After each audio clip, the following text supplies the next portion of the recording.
Aujourd'hui les amigos, on se retrouve avec une création qui est absolument géniale, j'adore. Elle a un défaut, mais ça je vous laisserai me le dire en commentaire, trouver quel est ce défaut dans cette création. Mais franchement c'est cool, je suis parti tout simplement de cette image et je trouve que le photographe a juste fait un travail mais dingue. Je trouve qu'en fait rien que l'image elle-même elle raconte un truc, ce qui fait que ça m'a tout de suite inspiré. Et c'est ça qui est cool quand rien que les photographes déjà ils vous racontent un truc en une seule photo. Et là franchement c'est le cas, c'est scénarisé, c'est super bien fait, la photo est juste d'une qualité exceptionnelle. Et franchement bravo au photographe, bravo à lui pour avoir fait ça. D'ailleurs est-ce que je pourrais pas donner son nom? Je crois que j'ai son nom. Il s'appelle Jordan McGee. Jordan McGee, donc bravo à lui pour cette photo. Et donc je suis parti forcément dans une idée d'atterrissage qui s'est mal passé forcément. Au début d'ailleurs cette création s'appelait Epic Landing, hein, comme quoi ça veut bien dire ce que ça veut dire. Et j'ai utilisé en fait évidemment toutes ces images là, donc toujours assez dans le spatial évidemment, vous savez j'adore ça. Et en utilisant toutes ces photos, bah voilà, j'ai recréé en fait un truc assez apocalyptique dans le dos, quoi. Elle est arrivée, après j'ai sali la fille du genre bah, gros crash, mais elle est sortie vivante. Il m'a fallu 2h15, donc finalement pas si long que ça. Je vous montre ça en accéléré, essayez de voir où est le défaut, hein, que je n'ai pas réussi à corriger d'ailleurs, voilà, j'y arrive pas, c'est comme ça. Et puis je me suis dit au bout d'un moment il faut l'arrêter parce que bon c'est bien beau de perdre du temps mais au bout d'un moment il faut que ça soit cool. Donc la création s'appelle Mission Over, je vous la mets en accéléré. Juste avant le générique, n'oubliez pas évidemment de vous inscrire, d'activer la cloche et tout le Bataclan sur YouTube. Et évidemment de me suivre sur les autres réseaux, exemple Twitch si vous voulez les voir en direct. Et aussi Instagram si vous voulez me suivre et plutôt sur les créations et plutôt sur des photos. Voilà, je vous fais un gros bisou, allez à tout de suite, générique!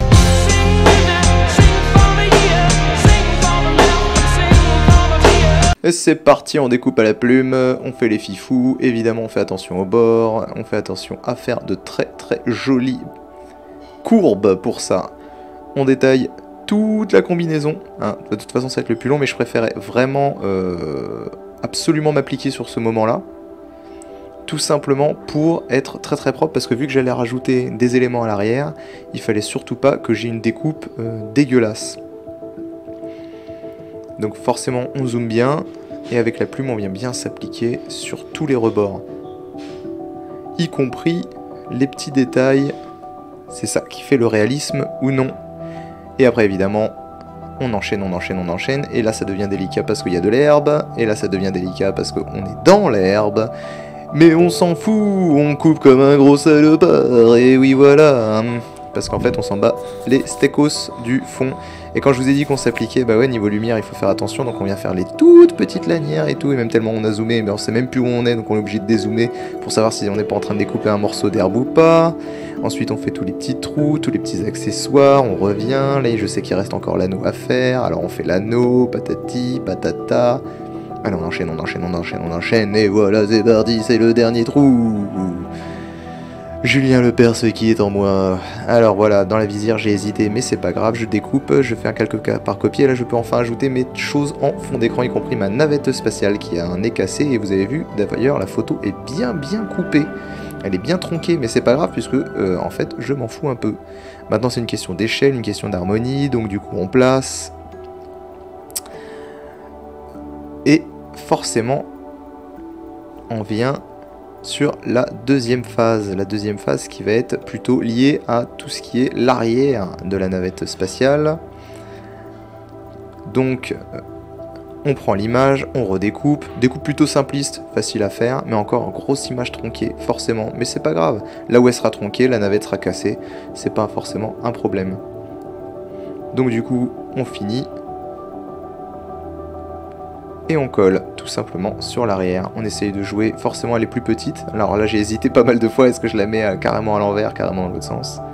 Et là en fait je crée tout simplement un fond noir, un fond carré comme si c'était la navette elle-même. Et en fait j'ai besoin d'une image supplémentaire pour vraiment jouer sur le réalisme. Et donc je vais chercher sur internet une photo de carcasse d'avion qui va me permettre tout simplement de venir placer à l'arrière et rajouter en fait du réalisme. Vraiment voilà, vous avez vu j'ai pris que le bord. J'ai pris que le bord pour ça, je suis venu le réduire, je suis venu l'adapter tout simplement, je suis venu réadapter mon fond noir. Et après, après, il se passe tout simplement une adaptation, on met du noir partout, et c'est surtout les contours qu'il faut améliorer. Donc je passe à la gomme sur les contours, ça donne un petit effet flou, un petit effet pas tronqué trop sèchement. Donc du coup, on vient faire le truc propre comme ça. Donc là, on est obligé de se pailler tout le rebord, évidemment. Donc on s'applique. Le dessus était too much, à mon sens, donc c'est pour ça que je l'ai enlevé. C'est pour ça que vous le voyez enlevé. On finit les contours à la gomme. Alors vous allez voir qu'en plus c'est pas super important parce qu'en fait je reviendrai aussi à nouveau sur les contours pour m'adapter à la luminosité qui est derrière. Donc là on fait un dégradé vers le noir complet. Et là j'avais l'idée à la base d'utiliser les câbles en fait pour autre chose, mais en fait c'était un peu merdique pour faire une création rapide et bien faite. Du coup j'ai préféré ne pas m'engager là-dedans.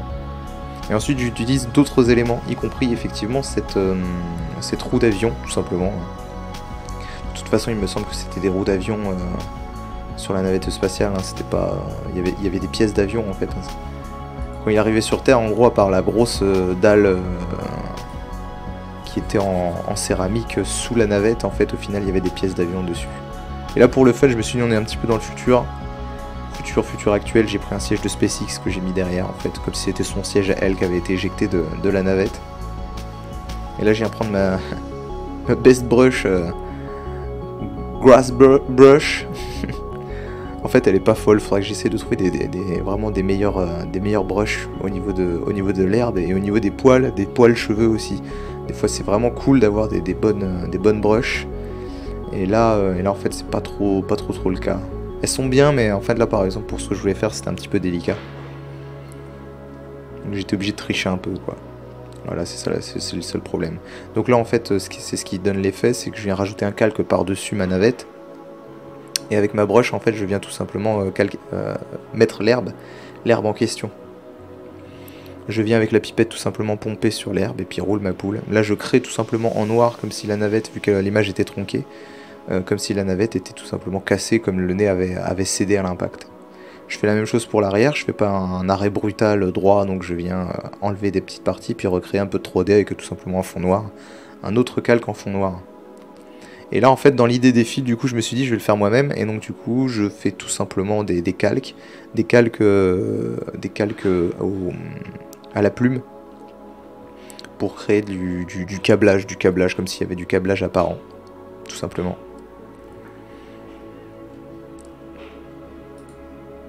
J'en profite pour dire évidemment que si vous voulez voir tout ça en direct, c'est sur Twitch que ça se passe.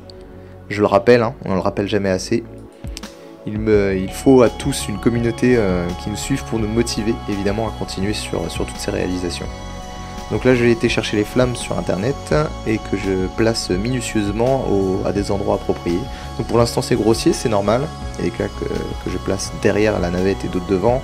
Donc pour l'instant c'est juste un placement grossier, puis après on va tout réadapter. Donc plusieurs calques évidemment. Alors ça, ce qui est bien, c'est qu'aujourd'hui sur YouTube on trouve tout ce qu'il nous faut assez rapidement. Donc là je viens tout simplement réadapter le calque de la flamme à une sortie de tuyère à l'avant là pour faire la flamme. Là je réajuste un petit peu, et en fait après le boulot qui va consister c'est adapter toute la lumière par rapport à ce feu en fait qui est juste derrière. Donc on commence par la petite tuyère, on rajoute évidemment l'éclairage orangé que le feu produit sur la navette, et ce à tous les endroits possibles. Alors là comme le feu est derrière en fait, alors la lumière n'arrive que par l'arrière, donc en fait on a juste une légère face qui est éclairée par ce feu, sauf évidemment celle-ci qui elle est dans la perspective est plus haute, donc forcément elle est éclairée aussi par ce feu là. Donc là c'est toute une petite adaptation de la luminosité, je suis tout simplement la luminosité en fait de base de la navette pour la réadapter en orange en fait. Et en plus après j'ai décidé de rajouter au final comme s'il y avait des flammes, mais en plus genre qui sortaient de l'arrière du cockpit. Donc du coup j'ai rajouté encore des flammes. Donc il a fallu refaire une réadaptation évidemment avec des masques, les masques en question. Donc on joue sur le orange hein, forcément. Et là c'est que je vous parlais de contour, mais voilà on y est. Je crée un masque tout simplement d'une couleur unique en orange, et puis je viens avec mon pinceau tout simplement à 30 ou 40%, pas plus, pour venir en blanc comme ça masquer mon...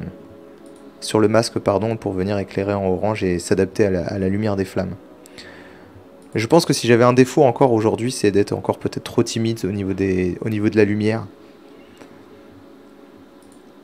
Mais je tiens à le signaler quand même, je fais une créa de jour cette fois. Alors là j'ai été pioché tout simplement dans mes brushes cette fois, mes brushes de nuages. J'aime beaucoup ces brushes, elles sont super bien faites. Et en fait j'ai densifié, notamment avec plusieurs brushes différentes. Bien noir, parce que ça crame noir, quoi. Je sais pas, il y a plein de matières bizarres là-dedans, tu vois, avec une grosse température, il faut que ça crame noir. Donc j'ai été là-dessus, j'ai été dans le sens du vent, dans le sens des flammes, j'ai essayé de respecter ça, le vent qui part de gauche à droite. Pour ce gros paquet fumée noir. Ensuite j'essaie de m'adapter à l'exposition par rapport à la photo elle-même. J'essaie de rajouter les ombres qui vont en conséquence avec la lumière qui arrive pour le coup côté gauche.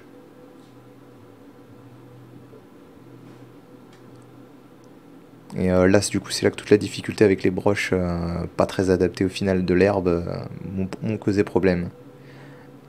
Pareil là par exemple je pense que j'ai été timide, j'aurais pu mettre plus de lumière sur son casque ou sur le personnage principal. Mais c'est pas grave, ça passe. Et puis là, à chaque fois que je fais des retours en arrière, je vois que c'est tout pourri, que mon herbe, elle est pas correcte. Mais ce n'est pas le défaut principal. Donc si vous aviez trouvé que c'était l'herbe le défaut principal, oui, c'en est un, mais ce n'est pas le principal. Un défaut plus important. Donc là, je la salis, du genre, elle est sortie de son crash, forcément. Et là, je sais pas pourquoi. J'ai fait un truc totalement nul. Déjà en fait, j'avais pas la broche qu'il fallait, parce que je voulais aller vite, forcément. Et puis, je voulais créer une goutte de sang. Et là, je me suis pris la tête sur cette goutte de sang. C'est nul, c'est nul. J'ai essayé de faire un effet 3D et tout, et puis en fait, j'ai l'impression qu'elle avait un asticot rouge qui lui descendait le long du front. C'était, bref, aucun sens. Encore plus avec l'ombre, c'était encore pire. Je suis venu reprendre juste une autre petite broche vite fait, et puis j'ai refait ça de manière plus simple, avec une simple goutte qui coulait, voilà, sans se prendre la tête, parce que sinon, c'était n'importe quoi. Sur la fin, on enchaîne, je rajoute le noir, et en fait, ce qui était beaucoup plus important à la fin, c'était de rajouter cet effet de flou, parce qu'en fait, sur la photo originale, évidemment, le personnage central est net, mais tout ce qui est derrière, après, on a un fondu, on a un flou qui s'installe, et donc du coup, il fallait que je rende cette navette floue derrière, et ce pneu et ce siège un peu moins flou, donc pour respecter tout simplement la profondeur de champ de la photo initialement. Donc ça en fait, l'air de rien, ça a pris du temps, ça a pris pas mal d'analyses pour regarder. Donc il a fallu voilà, reculer, réavancer, de toute façon c'est tout le temps ça. Dans l'idée sur Twitch, il y en a un qui m'avait proposé l'idée en fait qu'il y avait une planète, la Lune notamment, on avait parlé de la Lune explosée en fait dans le ciel. Mais le premier souci que j'ai rencontré, en fait c'est la photo elle-même, c'est soit je découpais au niveau des montagnes, et je faisais une créa de nuit pour faire dans le ciel du genre la Lune explosée ou une planète explosée. Et j'avais envie d'une création tout simplement de jour. Donc en fait, vu qu'il y avait les nuages, et on voyait pas dans le ciel. Donc j'ai préféré lâcher l'affaire. Donc là, je lui ai repris un petit bout de son nez. Et tout simplement pour refaire, voilà, tac, tac, tac, tac, tac, on remet de l'ombre, on remet de la lumière pour rematérialiser le 3D du pantalon. Tout simplement pour faire genre le pantalon est un peu déchiré, quoi. Et puis après, je suis venu abîmer un peu le pantalon, mettre des petites traces du genre de brûlure ou des trucs comme ça, tout simplement avec des brushes grunge. La grunge. Voilà, donc après je viens juste réadapter un petit peu avec ma gomme pour faire genre ça fait pas trop brush appliqué à l'arrache. Et puis après, je crois qu'on touche pas loin de la fin, donc je viens juste... Ah oui, en fait, je me suis dit, ça fait vachement tellement affiche de film et tout, que j'aime pas trop faire ça, mais cette fois je me suis dit que c'était plutôt cool de mettre le nom de la création directement en fait sur l'affiche, et en plus comme il y a un grand blanc plutôt assez vide, au niveau, après le personnage vers le bas, je me suis dit ça serait bien de l'occuper au final avec le nom de la création. Donc j'ai cherché ma police et je suis venu tout simplement m'adapter à ça. Voilà. Et évidemment à la fin j'ai terminé, j'ai pas terminé par caméra raw, mais par des petites brushes de particules de lumière. Et voici le résultat final. J'espère qu'il vous plaira à tous, qu'il était plutôt cool. En tout cas, j'ai pris beaucoup de plaisir à faire cette création. N'oubliez pas de vous abonner, de vous inscrire et activer la cloche. Je vous fais des bisous les amigos et à bientôt pour une nouvelle vidéo. Allez, ciao!